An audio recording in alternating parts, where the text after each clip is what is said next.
Mesdames et Messieurs les membres du gouvernement, Madame, Monsieur le gouverneur, dans mon discours est écrit Madame le gouverneur, Messieurs les présidents du conseil départemental, Monsieur le maire de la ville de Dakar, Messieurs les maires des 3 autres villes, notamment Rufisque, des villes de Rufisque et de Pikine, honorables élus locaux, représentants des collectivités du pôle territorial de Dakar, j'avais oublié d'ailleurs monsieur le maire de la ville de Guédiawaye, chers partenaires techniques et financiers, Mesdames et Messieurs les représentants de l'administration territoriale, Messieurs les représentants des dignitaires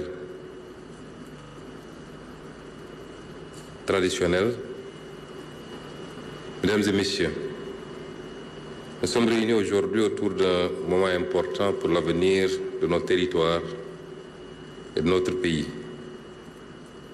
En effet, l'agenda de transformation que porte son Excellence, Monsieur le Président de la République, Bassirou Diomaye Diakhar Faye, repose sur une innovation stratégique majeure, qui est la territorialisation des politiques publiques. Ce choix stratégique signifie que le développement national ne peut plus être pensé de manière uniforme ou centralisée.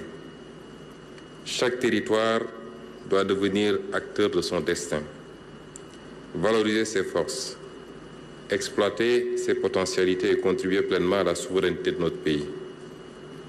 La territorialité devient ainsi un principe cardinal de planification et de gouvernance au service d'un développement plus équilibré, inclusif et durable. C'est dans cette vision que le Conseil des ministres du 29 janvier 2025 a validé le modèle de gouvernance des pôles territoires. Il ne l'a pas validé de manière absolue d'ailleurs, puisque lors de ce Conseil des ministres, Monsieur le ministre en charge des collectivités territoriales avait présenté le modèle qui avait fait l'objet de pas mal d'observations, d'amendements, et le ministre doit nous revenir à l'issue de ces concertations qui permettent aussi de recueillir les observations, les avis et les amendements des acteurs sur le terrain pour une stabilisation définitive.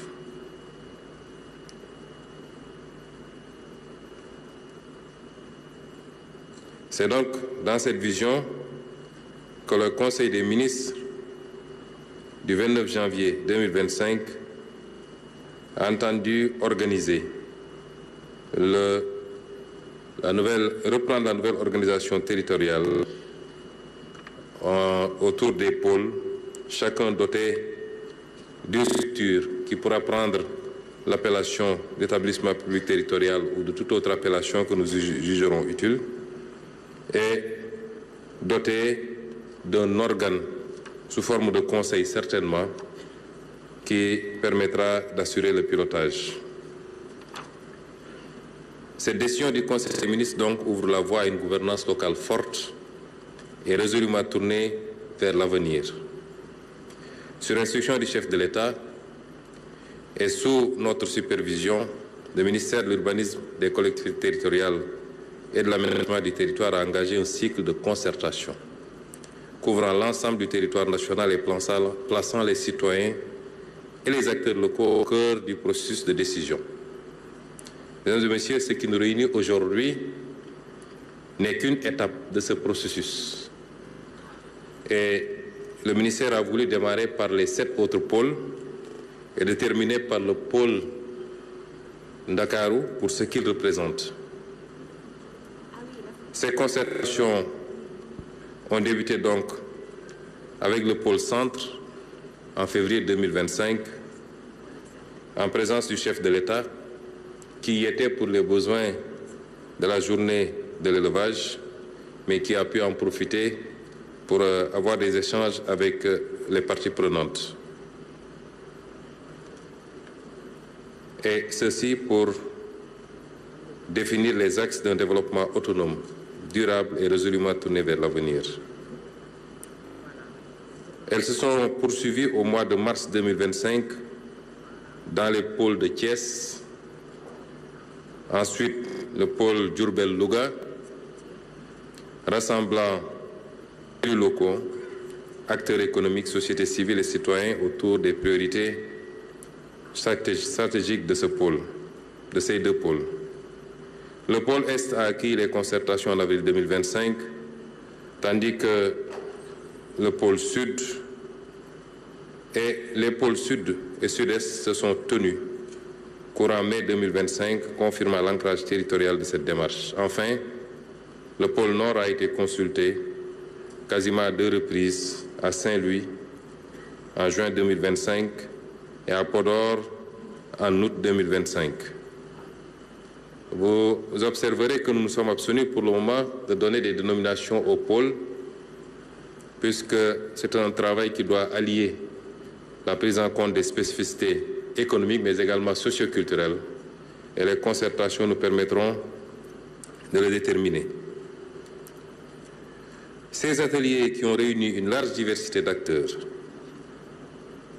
les élus locaux, comme je l'ai dit tantôt, les chefs de village, les délégués de quartier, les représentants des associations et la société civile, les acteurs économiques et les entrepreneurs, les citoyens engagés, les jeunes leaders, les femmes porteuses de projets, les techniciens, les experts et représentants de l'administration territoriale ont permis, avec cette diversité, de garantir que les décisions prises soient réellement co-construites, pertinentes et légitimes, tout en reflétant fidèlement les aspirations, les besoins et le potentiel de chaque territoire et en renforçant l'appropriation locale des politiques publiques.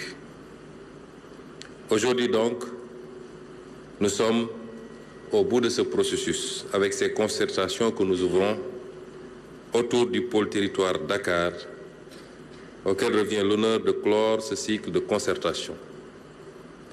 Dakar est la capitale, le moteur économique et le carrefour international du Sénégal. Son développement exige vision, ambition et engagement collectif, car il impacte la dynamique de l'ensemble des autres pôles.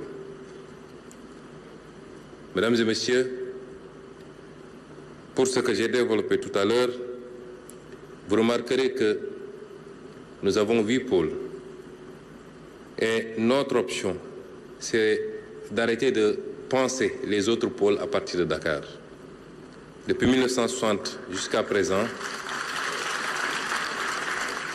les pôles que nous venons de définir et le Sénégal de manière générale a été pensé à partir de Dakar, autour de Dakar, et j'allais dire peut-être même pour Dakar. Mais ça a été mal pensé et Dakar a été la première à en souffrir en réalité. Il faut sortir de cette logique. Nous avons 8 pôles, dont 5 pôles frontaliers. 5 de ces 8 pôles sont des pôles frontaliers. 5 autres de ces pôles sont des pôles côtiers.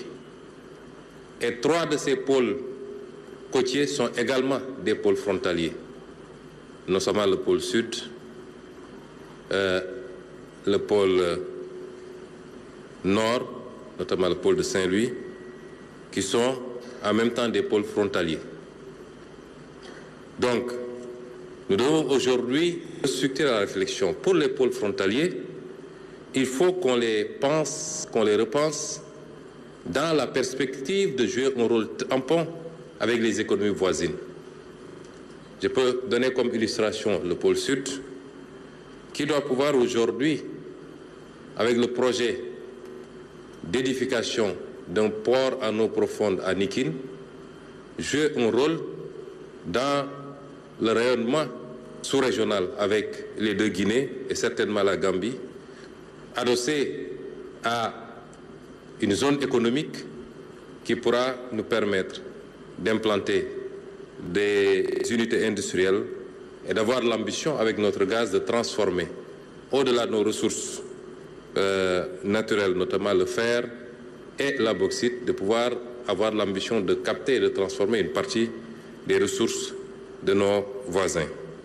Il en est de même du pôle Nord, où les deux pôles, notamment le pôle Nord et le pôle Nord-Est, sont frontaliers également de notre voisin, la Mauritanie, avec lequel nous partageons des ressources naturelles importantes, pas seulement le gaz, mais nous partageons l'exploitation du fleuve, nous partageons des terres agricoles et certainement beaucoup de ressources forfaitières de part et d'autre, et énormément, j'oublie les ressources halieutiques, et donc nous devons pouvoir repenser ces pôles, les tourner vers la coopération avec nos pays voisins, sans oublier le rôle important qu'ils doivent continuer à jouer dans le rayonnement national. Pour les pôles côtiers, la théorie très chère au ministre de l'économie ici présent, effectivement, l'histoire récente et même ancienne a montré que les développements ont été impulsés généralement à partir des pôles côtiers qui ont pu développer des zones économiques spéciales avec l'accès à la mer. Et vous prenez un pays comme la Chine, ça s'est fait à partir des zones côtières, c'est maintenant que le travail de déploiement ou de redéploiement à l'intérieur du pays a commencé. Et donc, la combinaison de ces deux facteurs nous permettrait certainement de sortir de cette logique, de réfléchir à partir de Dakar, et peut-être pour Dakar, mais de réfléchir mal pour Dakar, ce qui fait qu'aujourd'hui nous avons cette situation que je vais décrire. L'autre élément important pour les pôles est à l'honneur de M. le ministre de l'économie, c'est la réflexion qui a été initiée pour faire de ces pôles également des acteurs d'une coopération renouvelée. On parle de coopération décentralisée depuis très longtemps. L'essentiel de cette coopération décentralisée est beaucoup plus culturel que tourné vers l'économie. Et lors de notre déplacement en Chine, l'idée a été émise de réfléchir à proposer une nouvelle forme de coopération, de jumelage entre les provinces chinoises et chacun des 8 pôles sur la base de critères économiques. Et ces discussions sont en cours. La partie chinoise étant très intéressée, on continue à en discuter et ça pourrait être répliqué avec d'autres pays pour faire de ces collectivités également des acteurs de coopération internationale, mais également des vecteurs diplomatiques extrêmement importants, d'échanges culturels, d'échanges politiques, d'échanges économiques. Dakar, donc, qui nous réunit aujourd'hui, qui pendant trop longtemps a grandi dans le désordre, ce qui en a fait une région saturée. Et je voudrais insister que quand on parle de Dakar, on parle de la région. Quand on parle du pôle, j'ai taquiné tout à l'heure M. le ministre en lui disant que cette déformation qui réduit Dakar au plateau et peut-être à la ville de Dakar pose problème. Nous parlons de la région de Dakar avec ces 3 villes, plus Kermassar qui peut valablement mériter également ce statut. L'ensemble de ces communes d'arrondissement, c'est de ce Dakar que nous parlons, qui est aujourd'hui le pôle qui nous réunit aujourd'hui. Donc, l'agrandissement ou le développement de Dakar dans le désordre en a fait une région saturée, congestionnée, fragmentée. Trop de précarité, trop d'enclaves fermées, trop de potentiel inexploité. Et je me réjouis, lors des différentes expositions, notamment de notre sœur, qui a bien développé sur le potentiel économique de Dakar. Nous oublions que Dakar, ce n'est pas seulement Dakar urbain, c'est aussi un potentiel agricole avec la zone des Niayes. C'est un potentiel en matière de pêche, puisque c'est un pôle côtier.